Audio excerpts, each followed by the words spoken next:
Terima kasih waktu dan tempatnya. Selamat siang ibu-ibu dan bapak-bapak. Sebelumnya izinkan saya untuk perkenalkan diri. Saya dengan Nurholis Seha dari SBG sebagai Solution Specialist Data dan AI. Semoga masih semangat ibu-ibu dan bapak-bapak ya untuk mengikuti sesi yang selanjutnya ini. Kita di sini sama-sama akan coba membahas terkait watsonx.ai.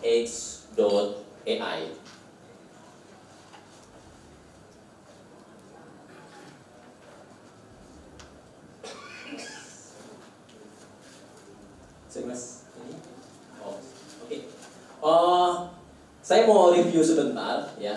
Tadi kita dari pagi tadi sudah sempat diperkenalkan dengan sebuah platform namanya watsonx ya. Jadi mungkin bapak-bapak dan ibu-ibu sebelumnya sudah mendapatkan gambaran apa itu watsonx. Ya, sederhananya watsonx itu merupakan sebuah platform ya yang memanfaatkan tiga hal yang sangat kritikal untuk dimanfaatkan oleh bisnis modern saat ini. Bisnis modern saat ini sangat concern sekali dengan tiga hal. Apa itu? Ada AI itu sendiri, kemudian ada data, dan ada govern atau tata kelola.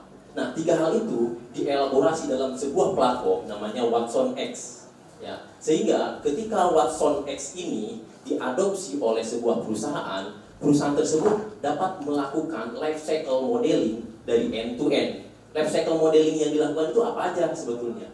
Mulai dari proses training, ya, training model, kemudian validasi, kemudian fine tune, penyempurnaan model yang ada, kemudian sampai dengan deployment.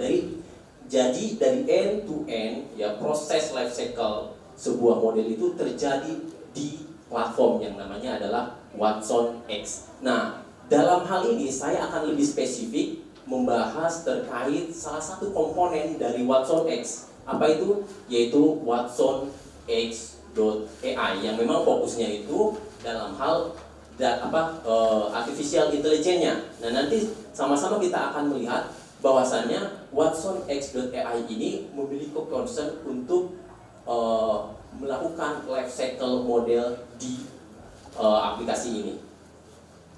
Nah, sebelumnya saya mau mencoba masuk ke pengalaman ibu-ibu dan bapak-bapak terkait generatif AI. Apa itu generatif AI? Nah, pasti saya yakin ibu-ibu dan bapak-bapak pernah pakai ChatGPT, ya.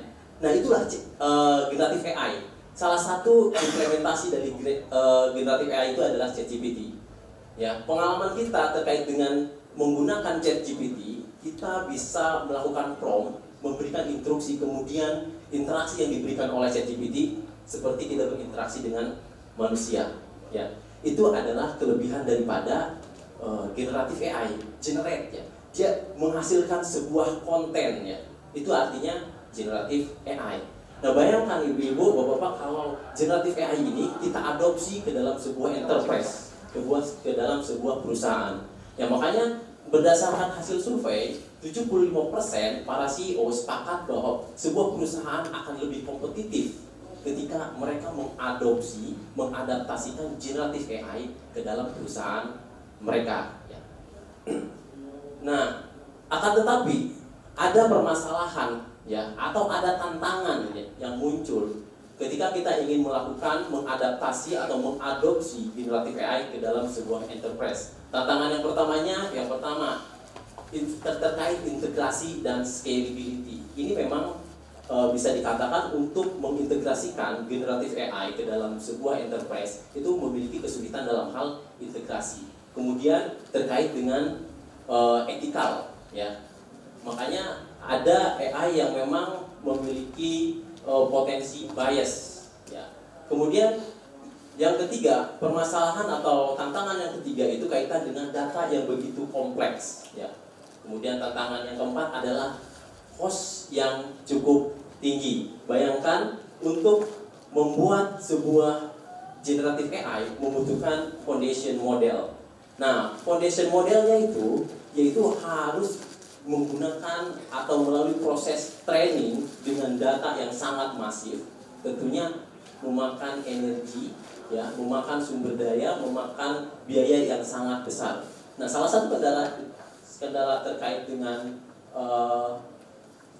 cost ini menjadi salah satu concern bahwa untuk mengimplementasikan generatif AI itu membutuhkan biaya yang tidak sedikit. Kemudian kendala selanjutnya itu kaitan dengan keterbatasan skill beserta pengalaman. Dan yang selanjutnya kaitan dengan tool yang digunakan untuk proses development AI itu sendiri. Selanjutnya, nah di sini kita akan mencoba melihat perbedaan apa sih bedanya generatif AI dengan tradisional AI. Nah, kalau di sebuah perusahaan itu sudah menggunakan tradisional AI, ya silahkan digunakan saja tanpa harus mengganti dengan generatif AI. Jadi ini bukan sebuah pilihan, kita mau pakai generatif AI atau pakai tradisional AI. Jadi di WatsonX.ai ini justru mengkombinasikan antara kemampuan generatif AI dengan tradisional AI. Nah, kalau bapak-bapak dan ibu-ibu pernah menggunakan WatsonX, nah sebetulnya yang membedakan, Watson biasa gitu, yang membedakan Watson biasa dengan WatsonX adalah kalau Watson yang biasa aja itu hanya menggunakan tradisional AI aja, ya. Kalau WatsonX.ai ada penambahannya dengan generatif AI. Di sini mari kita sama-sama coba bandingkan, kita lihat perbedaan apa bedanya generatif AI dengan tradisional AI. Nah, kalau generatif AI, jadi foundation modelnya itu di-train dengan data yang unlabeled, jadi tidak di-labeling. Nah, kalau tradisional AI, ya, untuk proses trainingnya data itu mesti dilakukan pelabelan, dan pelabelannya ini dilakukan oleh human, oleh manusia. Tentunya akan melibatkan effort yang ya lumayan cukup melelahkan ya kalau untuk dilakukan pelabelan.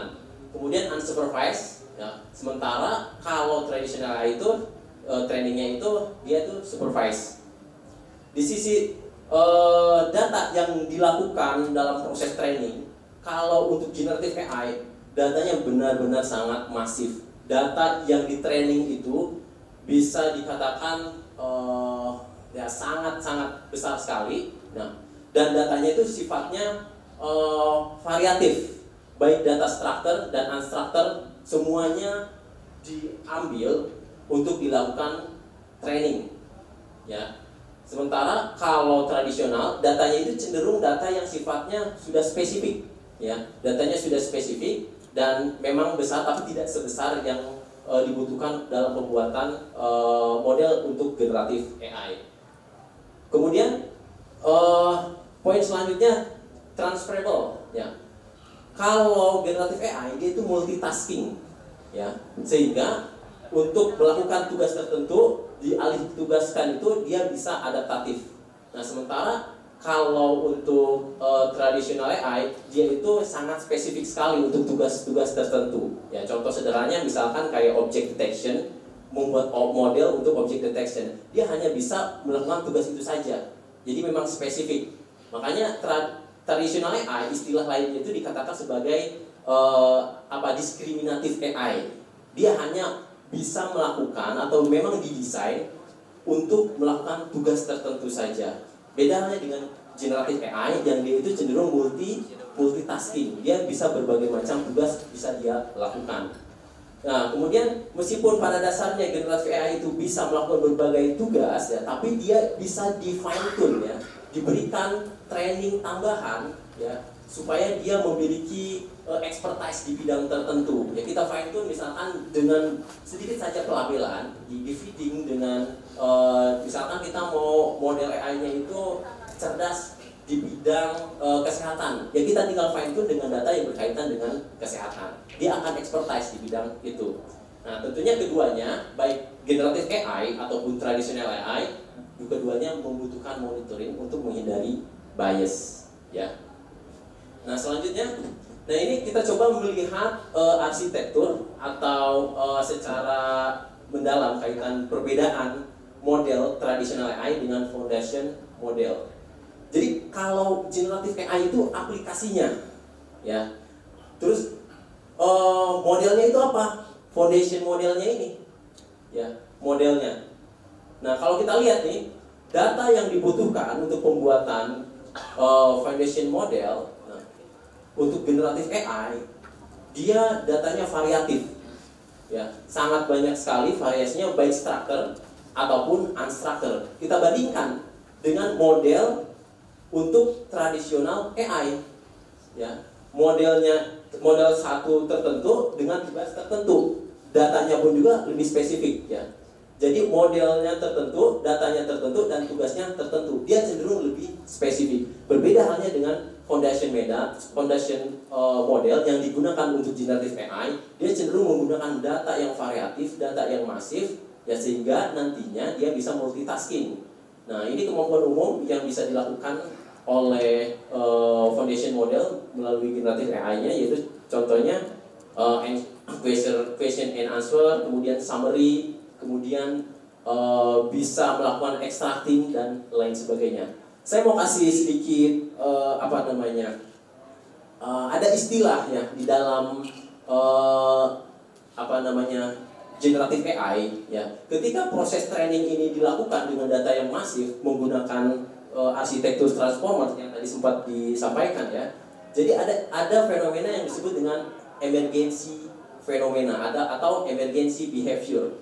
Nah, kita lihat generative AI itu bisa melakukan summary, kemudian bisa melakukan extracting. Apakah kemampuan itu diajarkan kepada si model ini? Ternyata tidak. Kemampuan itu muncul begitu saja. Nah, itu disebut dengan emergency fenomena. Memang cukup menarik dengan large language model atau foundation model ini, ya.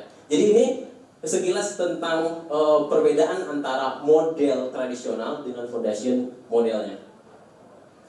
Nah, kemudian, tadi seperti sampaikan juga sebelumnya, ini adalah kemampuan yang umum, ya, secara umum yang bisa dilakukan oleh generative AI, ya. Contohnya summarization, kemudian classification, terus kemudian generation. Nah, generation ini yang biasa kita coba intrusikan ke generative AI yang biasa kita gunakan. Contohnya ChatGPT. Kita mintakan tolong buatkan email, gitu kan. Tolong buatkan cerita tentang something. Nah, dia akan mengenerate, ya. Karena generation AI artinya mengenerate, membuat konten. Ketika pun misalkan sebuah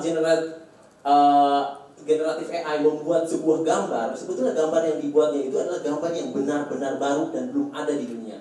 Dia kreativitasnya dia aja untuk mengenerate sebuah konten. Ya, itulah yang menyebabkan keistimewaan daripada generatif AI yang memanfaatkan foundation model. Ya. Kemudian ada kemampuan untuk extraction dan question answering. Selanjutnya, IBM paham betul dengan kebutuhan sebuah enterprise atau perusahaan yang ketika mereka ingin mengadopsi sebuah generatif AI, maka ada pendekatan yang diberikan, ya, oleh IBM. Yang pertama, bagaimana sebuah platform itu harus open. Maksudnya apa open? Bapak-bapak, ibu-ibu, bahwa yang namanya foundation model itu banyak, ya, nggak cuma ChatGPT, ya. ChatGPT itu generatif AI-nya. Belakangnya foundation modelnya namanya GPT. Ada GPT 3, ada GPT 4. Itu otaknya atau foundation modelnya, atau istilah lainnya large language modelnya, ya. Nah, faktanya ternyata ada banyak foundation model. Meta, dia punya juga foundation modelnya. Contohnya misalkan Llama, ya. Terus kemudian Google punya nggak foundation model? Punya, dia contohnya Gemma, ya. Contohnya misalkan Gemini, ya. Itu foundation model yang memang sudah dibuat oleh perusahaan-perusahaan tertentu. Nah, IBM merancang sebuah platform yang memang itu harus open, ya. Jadi platform Watson X itu bisa menggunakan multi model yang ada contohnya di sebuah kanal yang open source. Ada yang namanya Hugging Face. Nah, di Hugging Face itu banyak sekali model-model yang open source yang itu bisa dimanfaatkan juga oleh WatsonX.ai, ya. Jadi pertama pendekatannya harus open, harus trusted, ya.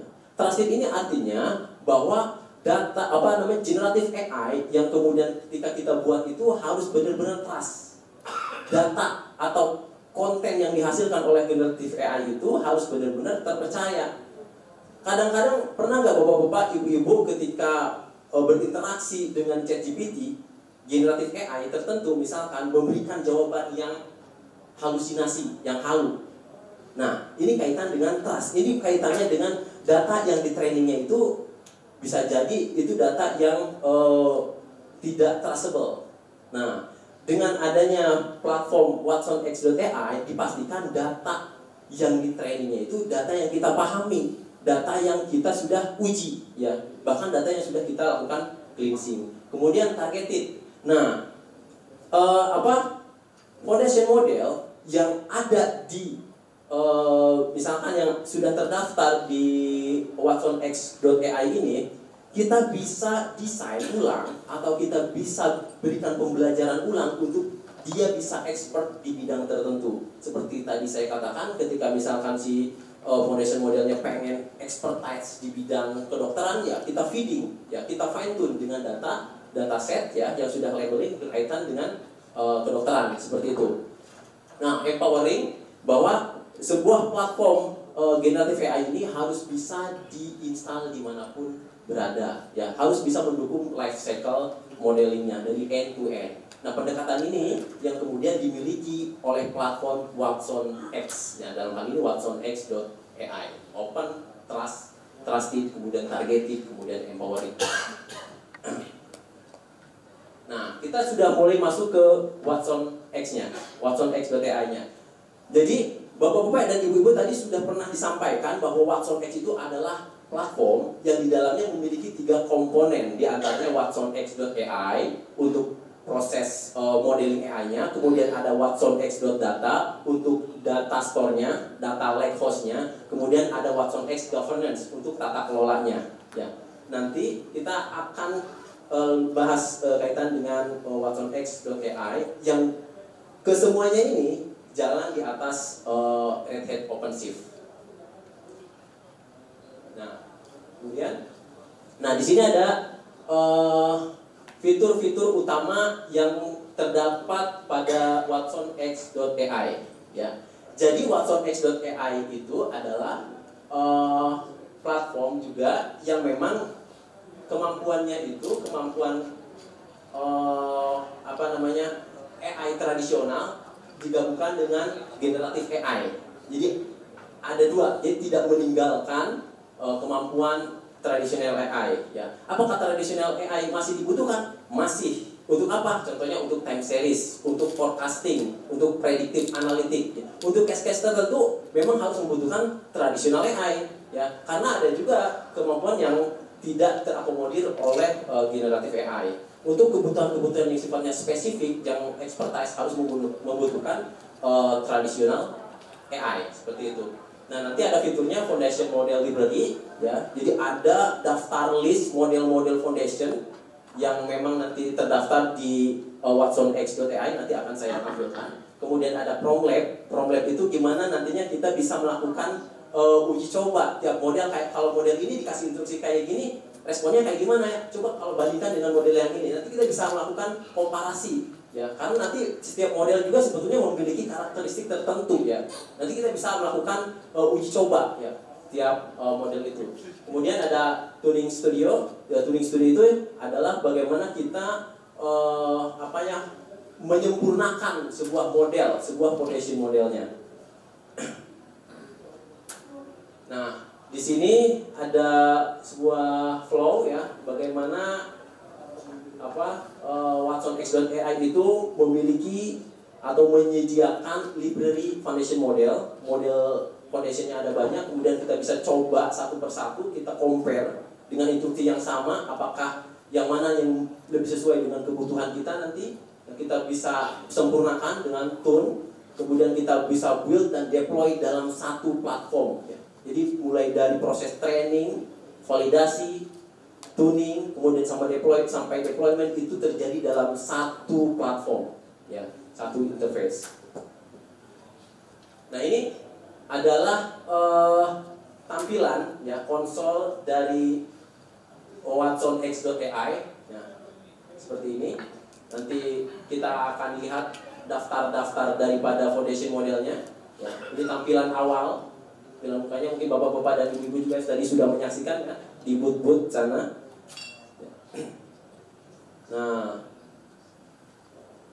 Nah ini adalah daftar dari foundation model. Ada Granite, kemudian ada Llama nih. Llama ini adalah foundation model yang dibuat oleh Meta. Ya. Yang terakhir ada Llama 3 dengan parameter misalkan yang ada 70 billion. Nah, adapun foundation model yang dimiliki atau yang dibuat oleh IBM namanya Granite. Tadi seperti disebutkan juga sama Bu Andra ya. Jadi IBM sendiri pun punya foundation model namanya Granite. Dan apa sih kelebihannya untuk foundation model yang dibuat oleh IBM yang bernama Granite itu? Ya, foundation model buatan IBM Granite dipastikan data yang di trainingnya itu data yang benar-benar traceable, data yang tidak bias, data yang tidak duplikat. Ya, berbeda halnya misalkan contoh produk lain, ya, foundation modelnya mereka mentraining data di internet, data yang publik, data yang tidak punya standar, data yang sama sekali gado-gado kalau bahasa kitanya. Jadi itu rentan sekali untuk menciptakan halusinasi atau bias. Tapi kalau model dari IBM, contohnya adalah Granite, sudah dipastikan data yang digunakan untuk proses trainingnya data yang traceable, data yang terpercaya, data yang sudah di cleansing, ya, tidak duplikat dan otomatis tidak berpotensi untuk menghasilkan bias. Ya. Artinya minim sekali untuk terciptanya bias. Nah ini beberapa contoh dan kita pun bisa menambahkan nantinya dari Hugging Face yang saya katakan tadi di kanal perkumpulan dari model-model itu ya, foundation model. Nah ini adalah model foundation model dari IBM ya, Granite ya, dengan parameternya ada yang 13 billion, ada 20 billion, ada 8 billion, dan nantinya ada juga model dari IBM ini yang memiliki spesifik tertentu, model yang spesifik di bidang finansial, di bidang hukum, atau misalkan ada model Granite yang memang dia spesial di bidang coding ya, bisa konversi bahasa tertentu misalkan dari COBOL ke Java dan seterusnya. Itu ada juga nanti foundation model yang expertise di bidang coding. Nah ini prom lab-nya. Mungkin Bapak Ibu juga sudah menyaksikan demo di sana. Ini adalah framework prom lab. Nanti kita juga bisa pilih di sini pakai foundation model yang mana. Kemudian kita coba lakukan interaksi ya dengan foundation model ini. Ya. Kita akan komparasi mana yang lebih baik gitu. Dan kita juga bisa menggunakan template-template yang sudah disajikan oleh watsonx.ai. Ketika kita misalkan sudah menemukan model yang terbaik, ya kita bisa langsung melakukan deployment di tempat yang sama juga. Nah ini adalah tuning studionya. Kita bisa tuning, kita bisa sempurnakan foundation model yang ada ya dengan kita berikan data tambahan ya untuk di training. Tadi juga sudah disampaikan ya. Selanjutnya ini adalah data science, kemudian ada machine learning ops-nya, bahwa watsonx juga masih tetap mengadopsi tradisional AI-nya untuk kebutuhan misalkan data series, forecasting. Di sini juga ada yang namanya fitur AI automation ya, auto AI ya, auto AI untuk prediktif. Dan dia akan mensuggest nantinya algoritmanya dia akan suggest bagaimana yang algoritma yang terbaik itu untuk forecasting produk tertentu atau data tertentu. Nah ini ada synthetic data generator ya. Jadi karena watsonx itu adalah sebuah platform ya yang memang dalam pengerjaannya itu bisa kolaborasi antar user, ini juga bisa membutuhkan synthetic data generator untuk melakukan masking, contohnya masking data kritikal tertentu ya, bisa menggunakan synthetic data generator. Jadi singkatnya bisa saya katakan bahwa watsonx.ai itu adalah salah satu komponen dari watsonx yang memiliki yang memanfaatkan teknologi dari AI tradisional dan generatif AI Ya, jadi tidak dipisah, tradisional AI-nya masih ada di sini. Ya. Mungkin itu yang bisa saya sampaikan terkait overview dari Watson X .ai. Kemudian untuk use case-nya akan dijelaskan oleh Mbak Indi. Sebelumnya saya kembalikan kepada moderator. Terima kasih. Ya. Terima kasih banyak. Untuk sesi selanjutnya, Bu Nindi bisa melanjutkan. Sebagai partner technical spesialis dari PT IBM Indonesia.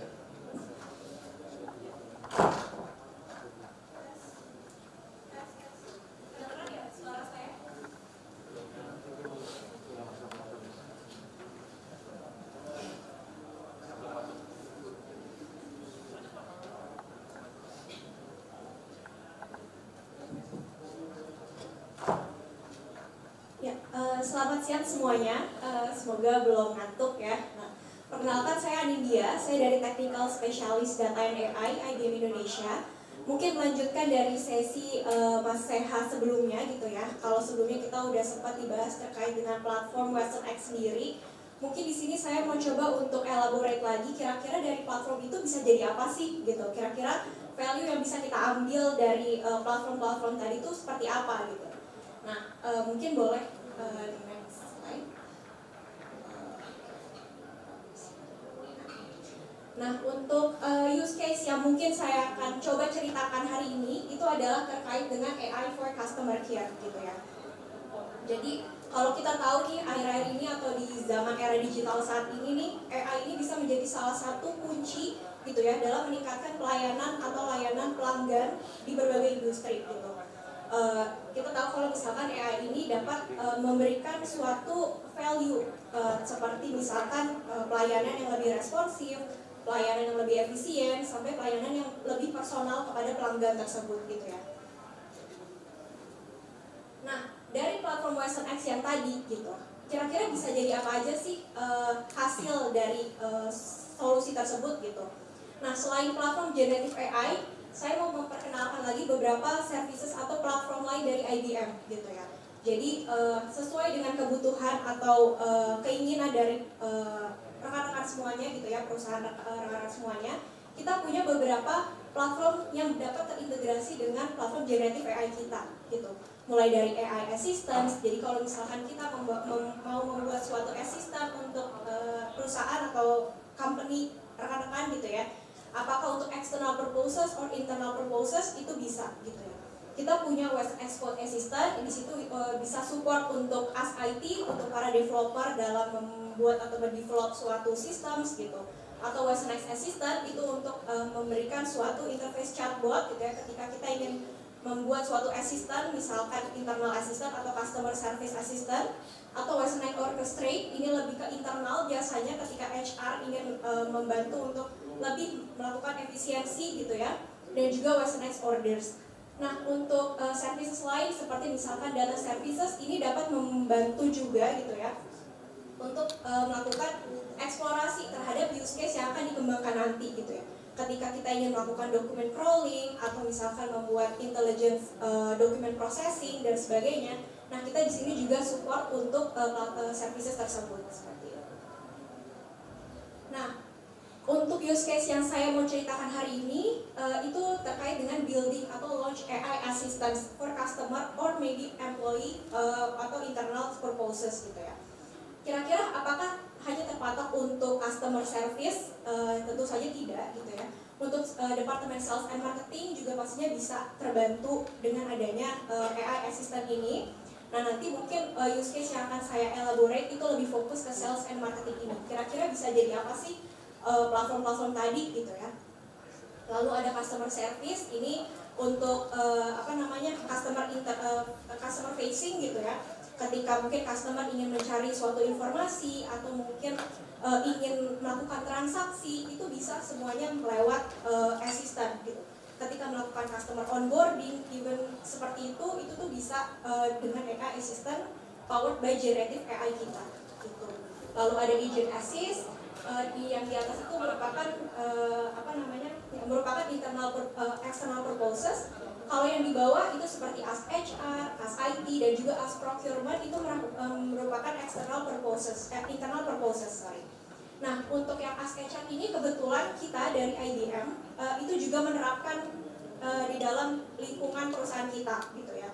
Jadi ketika kita ingin misalkan mau mengajukan cuti, gitu, atau mungkin mau ngecek kira-kira cuti kita nih tinggal berapa sih, gitu. Nah, kita tinggal tanya di asisten kita tuh cuti tinggal berapa gitu. Atau kita mau request cuti, atau kita misalkan mau apply benefit, nah itu kita juga bisa lakukan via asisten. Dan asisten kita ini nggak cuma lewat website saja gitu, tapi bisa terintegrasi dengan platform lain seperti misalkan WhatsApp, atau misalkan rekan-rekan punya Microsoft Teams atau mungkin Slack, nah itu bisa terintegrasi juga. Nah, ini ada 3 solusi utama kita yang biasa kita sering bawakan gitu ya ketika customer ingin melakukan atau mendevelop suatu AI assistant.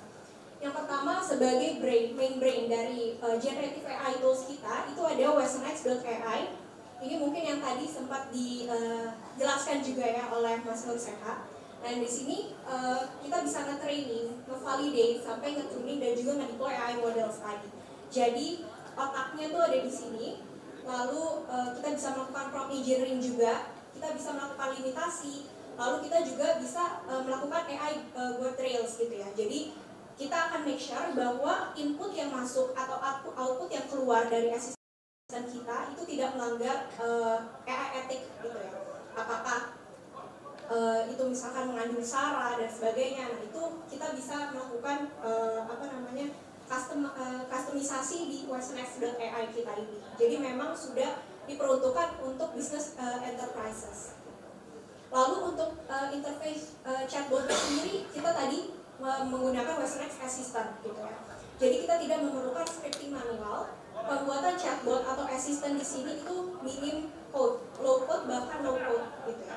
Dan pembuatannya itu bisa 1 minggu itu udah biasanya kita melakukan POC itu 1 minggu interface assistant ini udah bisa jadi gitu. Jadi sebagai basic interface itu bisa hanya dalam beberapa hari saja. Lalu dia juga bisa terintegrasi atau kita bisa melakukan custom extension via API gitu. Jadi ketika kita ingin melakukan extension misalkan ke WhatsApp atau misalkan ke platform kayak Google Maps gitu ya, itu sangat possible gitu. Lalu WesonX Discovery ini adalah satu solusi kita untuk dokumen language intelligence atau dokumen processing gitu ya. Dan dia dalam pencarian dokumennya itu tidak hanya menggunakan keyword search, tapi menggunakan conversational search gitu. Jadi not only dia nyari based on kata yang kita tanyakan di chatbot, tapi dia bisa menjawab pertanyaan tersebut, mengeluarkan output sesuai dengan persona si penanya itu atau user tersebut gitu. Jadi memang WesonX Discovery kita ini sudah support untuk conversational search assistance. Nah, untuk assistant kita ini mungkin ada beberapa case yang mau saya elaborate juga di sini gitu. Not only chatbot, jadi again saya highlight, jadi nggak cuma tanya jawab biasa gitu ya, tapi di assistant kita ini kita bisa melakukan berbagai macam actions gitu. Seperti misalkan saya ingin membuka akun gitu ya, saya ingin membuat akun suatu website gitu ya, atau saya ingin membuat akun rekening misalkan gitu ya, itu sangat possible karena di assistant ini ada namanya interview pattern gitu. Jadi ketika si assistant itu bertanya ke kita lalu kita menjawab, maka maka percakapan tersebut akan terhitung sebagai kalau kayak kita isi formulir gitu. Jadi ini sangat membantu pastinya, dan juga di sini juga kita bisa memberikan suatu opsi gitu ya, misalkan asisten dapat mengeluarkan berbagai macam opsi, lalu kita bisa milih nih opsi A misalkan. Nah dia langsung bisa mengarahkan flow selanjutnya itu seperti apa gitu. Lalu making a transaction very possible, dan juga kita bisa bertanya soal informasi gitu ya. Jadi questions about my account, bagaimana cara kita melakukan reset password misalkan, atau bertanya misalkan saldo kita tinggal berapa. Nah itu sangat possible menggunakan AI assistance kita. Lalu karena AI assistant ini sudah powered by generative AI, maka task yang tadi mungkin sebelumnya dijelaskan kayak misalkan bisa memberikan recommendation, bisa mengenerate suatu teks, bisa melakukan question and answering, maka assistant ini juga dapat memberikan recommendation atau suggestion gitu ya. Jadi misalkan dia bisa melihat persona nih si user ini itu kira-kira promo atau ini contoh promo atau rekomendasi produk yang tepat untuk user ini tuh seperti apa. Nah dia tuh sudah bisa membaca itu gitu. Jadi karena powered by generative AI tadi, maka segala macam task generative AI sudah bisa masuk ke dalam AI assistant ini dan pastinya sesuai dengan AI ethic perusahaan. Nah di sini saya akan menjelaskan terkait salah satu use case gitu ya. Jadi kebetulan kita di IBM itu adanya IBM Client Engineering Team gitu ya. Di situ tim kita ini memang khusus untuk mendevelop POC gitu ya. Ketika ada satu customer atau ada satu company gitu yang ingin tolong dong saya mau explore terkait use case ini gitu. Nah di situ kita bisa bantu nih, kita bisa bantu rakit bareng-bareng dan bisa menghasilkan suatu produk MVP seperti itu. Nah ini salah satu produk yang kita sempat POC-kan di salah satu company. Jadi basically POC use case ini adalah untuk sales and marketing purposes gitu. Jadi dalam suatu holding itu mereka memiliki suatu officer gitu ya, dan mereka ingin memberikan persona kepada customer mereka gitu. Jadi customer itu bisa bertanya via digital avatar seperti ini. Apakah possible? Sangat possible. Jadi di use case kita kali ini kita mengintegrasikan solusi IBM yaitu WesonX.ai as generative AI platform. Lalu ada WesonX Assistant sebagai chatbot interface-nya. Lalu ada Weston Discovery itu sebagai document intelligence processing. Dan kita integrasikan dengan third parties yaitu digital avatar atau di sini kita menggunakan Soul Machines gitu. Nah, mereka berempat itu saling berintegrasi satu sama lain dan dapat menghasilkan digital avatar yang sangat helpful gitu bagi customer mereka seperti itu. Jadi again platform IBM itu open, dia bisa terintegrasi dengan platform lain gitu ya ketika ingin melakukan integrasi dan sangat terbuka gitu. Jadi nggak black box, nggak terpatok hanya itu aja dan kita nggak tahu dalamnya seperti apa, tapi kita bisa lihat dan bisa explore juga gitu. Jadi cukup fleksibel. Nah ini mungkin gambaran dari arsitektur dari solusi digital avatar AI assistant tadi gitu ya. Jadi di sini kita sebagai end user dapat melakukan Q&A interaction kepada si digital avatar tersebut gitu. Di mana digital avatar ini sebagai interface avatarnya itu dari third parties kita gitu. Nah ketika si end user itu mengirimkan voice interactions ke dalam digital avatar ini akan mengolah suara tersebut dan dapat terintegrasi ke platform IBM kita seperti WesonX Assistant, WesonX.ai untuk generative AI platformnya, lalu ada Discovery Services untuk document crawlingnya seperti itu. Nah, apakah digital avatar tersebut hanya bisa dipakai misalkan di TV sales and marketing gitu. Nah, selain itu si assistant dari WesonX Assistant itu juga bisa kita integrasikan ke mungkin website perusahaan atau mungkin ke WhatsApp gitu ya. Jadi penggunaan dari assistant ini nggak terpatok hanya untuk sales and marketing department aja, tapi bisa untuk customer service atau agent assistant juga gitu. Jadi sangat terbuka dan fleksibel seperti itu. Nah, kalau tadi kita mengintegrasikan dengan third parties gitu ya, dan dilakukan secara on-cloud gitu, apakah IBM juga menawarkan secara on-premise, which is itu ada di local company rekan-rekan? Jawabannya sangat possible karena itu merupakan main point dari IBM juga, di mana kita bisa deploy on-premise, on-cloud maupun hybrid cloud.